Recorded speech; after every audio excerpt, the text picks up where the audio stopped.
camera on the outside so I can see them.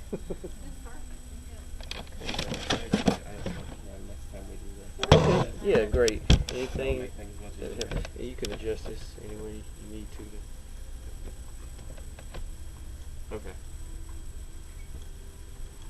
A great man named Carl Sagan once said, "We are all made of star stuff." Now, of course, when he said this, he wasn't actually talking about myself. He was referring to the scientific phenomena that all things that make up everything in the universe, all of the elements, were created through nuclear fusion at the hearts of all the stars we see in the sky at night. But for me, this quote goes much deeper. You could, of course, apply it to my chemical makeup, elements like carbon, hydrogen, nitrogen, etc. But to me, it applies to physics. My greatest passion in life is the subject of physics. This subject has provided me countless amounts of entertainment since I was about 10 years old. I get to ask myself fascinating questions every day, like how do things work and where do they come from? I dedicate days, probably about days of my life, to reading books and watching documentaries about subjects such as cosmology and astrophysics. If you catch me at my house, you could really get a good idea of my devotion to the subject of physics. I have tons of books, be it on my Kindle, on my computer, or just hard copy books from physicists such as Carl Sagan, Stephen Hawking, and even Sir Isaac Newton from the 18th century. I also have documentaries such as Into the Universe by Stephen Hawking, or my personal favorite, The Cosmos by Carl Sagan. Then there's my education. I'm currently working on my Associates of Science degree, which will eventually allow me to transfer to a 4-year university so I can get my Bachelor's of Science in physics, of course, and eventually work towards a Master's in astrophysics, and hopefully one day I'd like to turn that into a PhD in astrophysics. What would I like to do with this? My ultimate dream would be to be a research physicist at the California Institute of Technology, more commonly known as Caltech for anyone who's ever seen the show The Big Bang Theory. I just find it fascinating, and I would love to be able to spend every day of my life furthering our understanding of this, what I find the most fascinating subject in the world.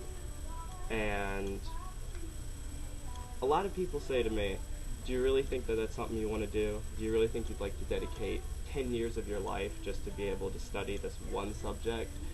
And I always say to them, you guys know that a great man named Carl Sagan once said, "We are all made of star stuff." Well, my name's Christopher Doggett, and I am star stuff. Thank you. Okay, now I'll pan the little camera around. Yeah, I'll bring my webcam next time.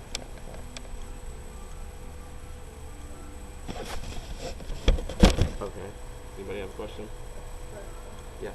I noticed that they just put the Endeavor in stores. Do you think you'd like to work on a project like that in the world? I think it would be fascinating to work on something like that. Of course, that's more. Are you referring to working physically on something like that, or just working in the field, like in space or something like that? I think it would be absolutely fascinating to go to space. My problem is, I think it would be absolutely terrifying to take off in something like that. I don't know if I could handle it. Have you already taken any classes at Fayetteville Tech or Community College regarding chemistry or physics? This was actually my first semester at Fayetteville Tech, and my financial aid came in the very last day of registration. So those classes were already filled, so I'm kind of just filling it with other classes at the moment, so no. But I did take, I opted when I was in high school to take advanced physics, college level physics, all of that. It's, any chance I have to take any class related to physics, I definitely do. One more question? What made you realize that the experience of this was? I'm not really sure. I remember seeing a documentary, it was actually The Cosmos by Carl Sagan, on TV one time, and I watched it and I actually found it extremely boring and dull. And this was before I was 10, and then I I saw it again on TV. It was a different episode of it when I was 10, and I watched it, and I don't know what it was. I think it was actually based on what's called pseudosciences, like astrology, like horoscopes and stuff, and it was related to how these things don't actually fit into science exactly. And just to watch him pick apart these little things and show how they actually apply to science and how they don't. And then he went on to explain about Isaac Newton and things like that, and I'm not sure, for some reason, I just find it fascinating. And ever since then, anytime there's anything related to physics, I watch it, read it, anything. I'm obsessed. Okay, thank you.